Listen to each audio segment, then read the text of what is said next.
I'm not crazy. I wasn't the kind of girl who jumped at shadows or thought every noise in the night was a serial killer, but I know what I saw, and I know he's still out there. It started when I was 17. We lived in a small two-store house.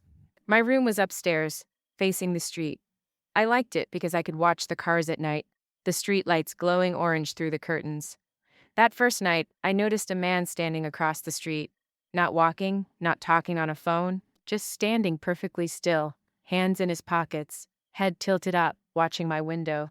I told myself he was just waiting for someone, but he didn't move for 10 minutes. When I closed my curtains and peeped again, he was gone. The next night, same thing. Same spot, same way of standing. I told my mom. She laughed it off, said maybe he was a neighbor, but I'd never seen him before. Night 3, I turned off my bedroom light, sat in the dark, and watched him. He stayed almost an hour. Then, without breaking eye contact, he stepped backward into the shadows between two houses and vanished. 3 nights passed. No sign of him. Then, at 2:43 a.m. on the 4th night, I woke to a sound. Light tapping on my window. I lay frozen, listening. Slow, deliberate taps, like fingernails. After 30 seconds, it stopped. In the morning, I saw 3 faint smudges on the glass, the shape of fingerprints. That night, I kept the curtain shut. At 3:06 a.m., my phone buzzed. AirDrop request. The file name, Look Outside. My AirDrop was set to contacts only. I didn't accept it. The next morning, my mom saw muddy footprints in the grass under my window. She called the police. 2 officers came, took a statement, promised to drive by that night. I felt safer until 3:12 a.m. A text came in, no number. I like waiting. At dawn, I saw words scratched into the sidewalk across the street. I can see you when you sleep. The police returned, this time with a small motion dash-triggered camera. They mounted it to a streetlight facing my house. That night, I stayed at my friend Claire's. When the officers reviewed the footage the next morning, they looked wrong. One of them wouldn't meet my eyes. I asked to see the recording. They told me there was nothing useful. I kept pressing until one finally whispered, "It's better if you don't." 2 days later, my mom found the front door unlocked at 3 a.m. We checked the whole house, nothing missing. But when I went back to my room, there was a Polaroid on my bed. Me, asleep. We moved a week later. It's been 3 years. I don't tell people about it anymore. It's easier to pretend it's over. But last night, at 3:12 a.m., my phone buzzed. AirDrop request. Look outside. I told myself not to. I stayed in bed. Then I heard it. Light tapping from the closet. I'm writing this on my phone right now. I think I hear breathing. Look, before I say anything, you have to promise you're not going to laugh. Because every time I've told this, someone smirks and says, "Oh, you were dreaming. Or you probably left the door open yourself." And maybe I want to believe that. Because the truth keeps me up at night. A couple years ago, I was renting this little one-store house on the edge of town. Nothing special, 2 bedrooms, narrow kitchen, carpet in the living room that had definitely seen better days, but it was quiet, cheap, perfect for someone who likes to be left alone. I worked evenings back then. I'd get home late, maybe heat up leftovers, watch something dumb, go to bed. Normal life. And for the first few weeks, it was fine. The first weird thing happened on a Thursday. I came home from work, sat my bag down, and saw that the kitchen light was on. Not a big deal, right? Except, I never leave it on. I shrugged it off. Figured maybe I'd been in a rush that morning. But something about it stuck in my head. A few days later, I woke up around 2:47 a.m. Not to a noise. Not yet. Just that feeling. You know when you wake up and it's like something's wrong in the room? It was like that. And then I realized my bedroom door was wide open. I always close it. Always. I lay there staring at the dark hallway. No sound. No movement. Just the door open, like someone had been standing there, watching me. I told myself maybe I'd forgotten to close it. But in the back of my mind, I remembered hearing it click shut before I fell asleep. Then, it started happening more often.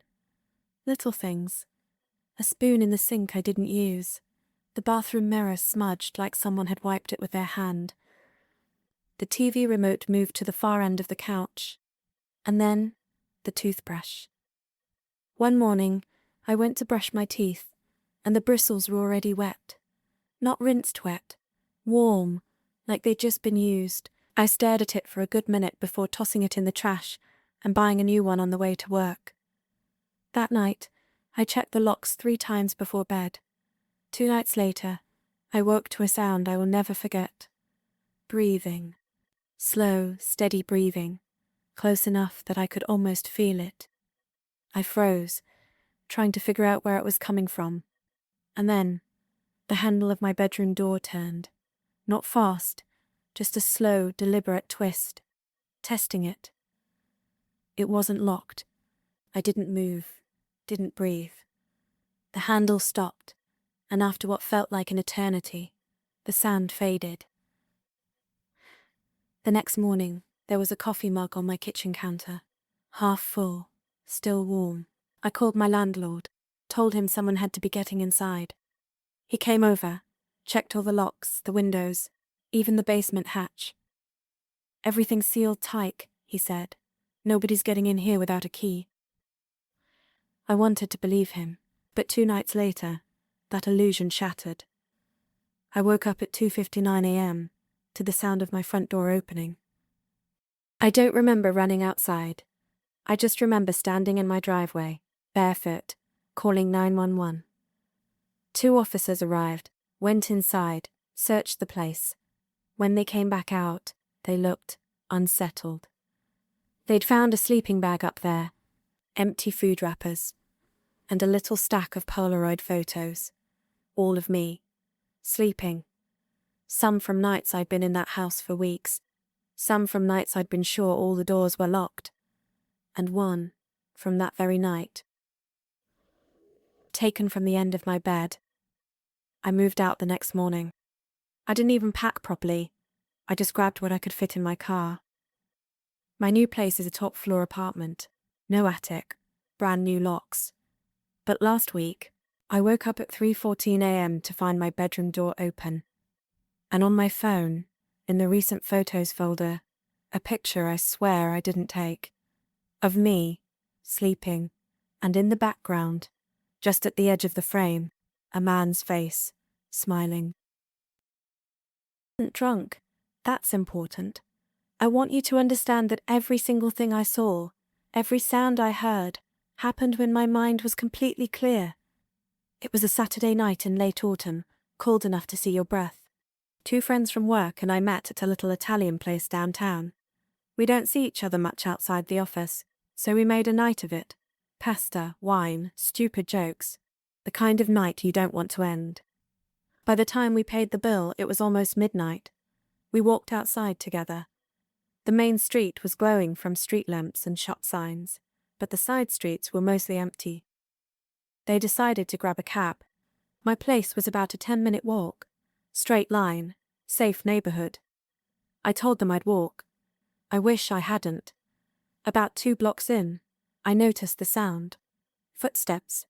Not close, not rushing, just keeping time with mine. I turned my head slightly, enough to glance without being obvious. There was a man, maybe 30 paces back. Dark coat, dark hair, hands in his pockets. Couldn't see much else. I told myself it was nothing. City streets. Late at night. People walk behind you sometimes. But when I crossed at the next corner, I heard the sound again. Steps. Crossing when I crossed. Matching my speed exactly. I felt that tight feeling in my chest. That awareness you get when someone's eyes are on you. I walked faster. He walked faster. When I turned onto my street, it was dead quiet. Just the hum of a street lamp and the echo of my own shoes on the pavement. I was sweating despite the cold. My building was ahead. I reached the door, fumbled for my keys, forcing myself not to look back. I stepped inside, locked the door, and then went to the window. He was standing across the street, not moving, just staring at my building. I ducked away from the glass, waited. After what felt like forever, I looked again. He was gone. That night, I barely slept. Every creak in the old floorboards made me sit up and listen. But morning came, and in the daylight, I convinced myself I'd overreacted. Maybe he lived nearby. Maybe it was a coincidence. 2 days later, I came home from work and saw something in my doorframe, a folded piece of paper. I opened it. It was a photo of me from Saturday night, walking home from the restaurant, taken from just a few feet behind me. My hands were shaking as I checked the hallway. Empty. I locked every bolt on my door. That week, I changed my routines, took different routes, started getting rides from friends. No notes, no sightings. I let my guard down. One night, about a month later, I stayed late at work. It was almost midnight when I got home. As soon as I stepped inside, I knew something was wrong. The air felt different, cooler, like the window had been open, but it wasn't. I walked into the kitchen. There was a plate on the table, spaghetti, exactly like I'd ordered at the restaurant that night, still warm. I called the police. They searched the place. Nothing. No signs of forced entry. They told me it was probably a prank. I didn't sleep. Over the next week, little things started happening. My shoes were in the wrong place when I woke up. A mug I hadn't used sat in the sink. Once, the shower curtain was pulled closed. I never leave it closed. One morning, I woke up to my phone alarm going off, except the alarm had been set for 3:00 a.m., not my usual time. When I checked the clock, it was 3:01, and in my photo gallery, there was a picture of me, sleeping. I moved the next day, different neighborhood, top floor apartment, no fire escape, heavy locks, cameras. Last night, I got home late from seeing a friend. When I unlocked my door, I noticed something on the floor, a folded piece of paper. Inside was a photo of me and my friend at dinner, taken from outside the restaurant window. And on the back, written in neat handwriting, "You really shouldn't walk home alone."